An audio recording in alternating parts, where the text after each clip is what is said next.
Hello, welcome back to my channel. I don't sound so dead, do I? Well, frankly, I just had my bath, so it's my hair's a bit wet. So I was thinking to myself, what would be a nice or interesting video to make? So what I came up with was talking about my PC. Now, you probably can see it if I swivel my chair this way. So I'm gonna talk about my PC basically, like what parts I use and why I chose them. This will be part 1 because down the line, like maybe few weeks down the line, I would be getting a bit of cooling upgrades, basically case fans and the CPU cooler to improve thermals. Basically just improve thermals, because now if under load it runs a bit warm, and basically heat is not good for PC components, so that's why this is going to be part 1, where I will show you basically like what I just said, like what I used to build it. Yeah, what I used to build it, as well as the parts I use and the prices of these parts. Now mind you, all these parts are in Canadian dollar. They're not in US dollar, they're not in any other currency, they're all in Canadian dollar. So all of these were paid in Canadian dollar. I'll also tell you where I got them from, because, well, then you know. And I might leave links, probably I will. Yeah, I'm gonna leave links to all the parts in the description below, so you can check it out if you want. I will not be showing you how I built it, because frankly I don't want to disassemble it and then put it back together. I can do it, it's not that hard. It's just a bit troublesome, so I won't do that. But if I do get new parts, for example if I get new fans or a new case, and if I had to migrate parts over, then I would be recording, making a video on that as well. So let's get on with the video. Alright, so now starting off with the case, this is the Deep Cool Matrix, or Matrix, however you want to say, 30. It's a small micro ATX case. As you can see, this is the front. It says Deep Cool. This is the front panel where air can come in. I will get another 120mm fan to put here so it blows air in. There's also, it comes with a small, another 120mm case fan. This is slow, and I will replace this because this only runs at 900 RPM and it doesn't really exhaust air fast. So this whole case, like this whole case, costs 50 Canadian dollars, well, before shipping and tax. And now, moving on to the heart of my my PC is the motherboard. So this is, if you can see, let me see if I can zoom in. Right there. Yep, so I'm using the MSI A320MA Pro Max. And one of the reasons why I chose a Max motherboard is because it supports Ryzen 3rd Gen out of the box. So the processor that I'm using, as you can see, this is a really small AMD cooler. Like the heat sink, so you can't see. But the heatsink itself is not really that big. So what I'm running under here is the Ryzen 3 3200G 4-core, 4-thread processor from AMD, which cost me about $160. Then I'm running 2 sticks of, wait, I think I'm going to use this one. This is an Apple Pencil, by the way. So these 2 sticks are Team Group T-Force Delta RAMs. They're not RGB because that costs more. So these are 8 gig sticks, as in 2 8-gig sticks. So I have a total of 16 gigabytes of RAM, and they're clocked at 3000 megahertz with a CAS latency of 16. And these RAMs cost $100. And then for my Windows boot drive, as you can see, I do, like over here, I do have an M.2 mount, but I don't have an M.2 because it was pricey. So what I got instead, I know this is ketchup and mustard cables, I got a Team Group GX2 2.5-inch 128GB SATA SSD for my boot drive. And then for my games, oh, by the way, this thing costs like $30. For my games, they're installed on this, you can see, it's a Western Digital Blue 1TB 7200 RPM hard disk, which costs $65.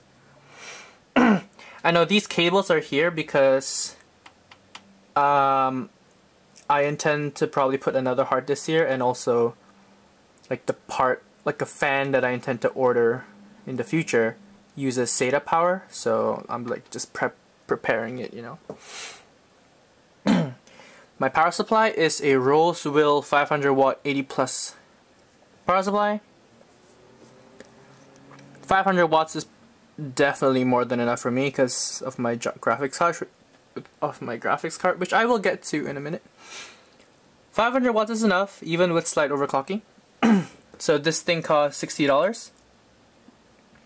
And now moving on to my graphics card. So what I have here is a Zotac GeForce GTX 1650 Super. It has 4 gigabytes of VRAM.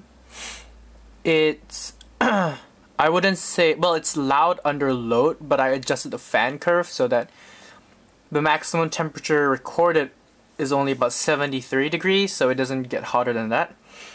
If you can see, there's the twin fan, the 2 fans at the bottom. This is a twin fan edition. And yes, this case is actually really small. As you can see, the gap between the power supply and the fan shroud is not really that, there's like not much space here. Front panel wise, we have the power button, reset, USB 3, HD audio, and a single USB 2. And if I were to turn this thing around on the back, yeah, I got a lot of things connected. So there's your audio, rear panel audio. I also have an Ethernet port, gigabit Ethernet port. I have, so there's like 2 USBs here, 4 and 6. So I have 6 USBs. 2.0, sorry. Like I have USB 3.0. I think it's like, if I'm not wrong, it's like 4 USB 3.0, which is 1, 2, 3, and 4, and then the one at the bottom here are 2 USB 2.0s. Other than that, we have like the graphics card. There's supposed to be like a PCIe lock here, but like when I screwed the graphics card in, the lock wouldn't fit, so I just decided to leave it out because it won't fit. And yeah, so the power supply is on, the PC is on. So if I were to turn on the PC by pressing this button here, everything would spin up to life. So the reason why I want to change the rear case fans, because this not only does it run at 900 RPM stock, like it does, like this fan header is like 3-pin, like the connector is like 3-pin, so it doesn't have PWM control. And one of the problems is that is non-adjustable speed. So this thing runs constant at 900 RPM, which is way slower than this one, because my CPU fan, or the AMB stock Wraith cooler, runs at 2700 RPM, so that's like a big difference, like 3 times? Yeah, 3 times slower. And I cannot measure the graphics card fan because it doesn't show up on MSI Afterburner, but I did overclock this card. I managed to get it stable at I managed to get it stable with 200 megahertz extra on the boost clock and 1000 megahertz on the memory clock. So the fan curve has been optimized so that, as I said before, it doesn't run hotter than 73 degrees Celsius.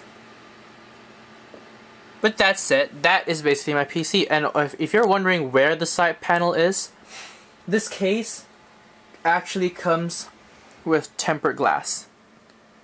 As you can see me right there. So this is tempered glass. I know it's fingerprint and magnet. I haven't cleaned it yet, but as you can see, it is glass. It says caution glass.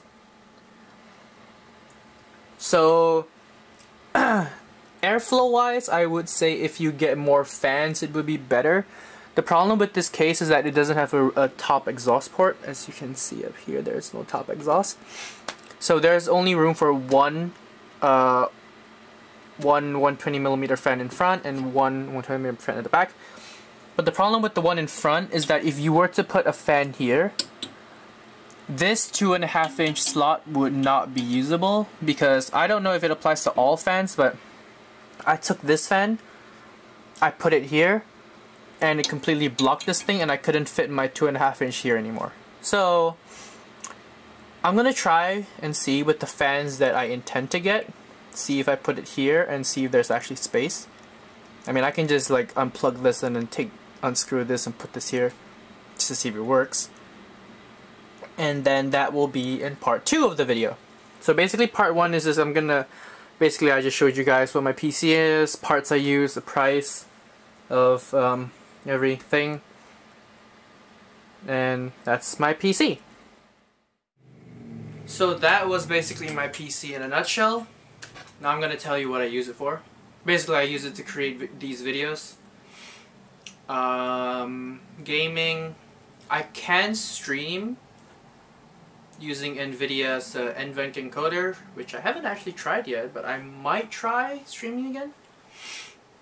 I think I'll list the parts below. Yeah, I'm gonna list like all the parts below in the description box so that you can see for yourself if you want to buy. These are non-affiliated links. So every part was bought on Newegg except my processor. My processor was bought from a shop here in St. John's called Boom IT. They have a shop like around Torbay Road. And everything besides the processor was bought from Newegg. So I will leave links to... I will leave a link to the Ryzen 3 3200G on Newegg. I just couldn't buy it on Newegg because it was all out of stock. But I will leave a link to it, to Newegg. So that's the end of this video. This is part 1, remember? Part 2 will be coming probably next week or so, or... yeah, probably next week, and if... there might be part 3, part 4, depending on how much I want to upgrade this PC. And with that, that's the end of today's video. If you like it, like it. If you have anything to comment, just comment down below. If you want to subscribe, you can. I'm not going to force you to subscribe, because do it at your own volition. If you want to do it, you can do it. I'll be grateful. I'm also trying to reach 50 subs. I think, yeah, we're like about 10 to 12 more away. It would be really nice if I could reach 50 subs, and we'll see how it goes from there. So as always, I will see you in the next video.